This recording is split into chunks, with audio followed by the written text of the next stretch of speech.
എന്നോട് ആവശ്യപ്പെട്ടുള്ളൂ.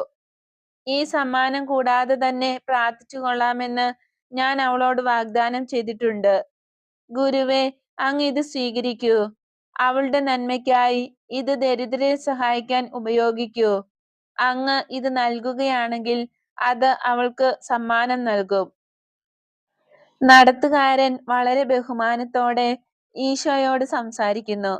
നല്ല ദൃഢതയുള്ള ശരീരം, സുമുഖനും നല്ല സത്യസന്ധതയുള്ള മുഖഭാവവും. അയാളുടെ പിന്നിൽ നല്ല തടിയുള്ള 6 ചെറുപ്പക്കാർ.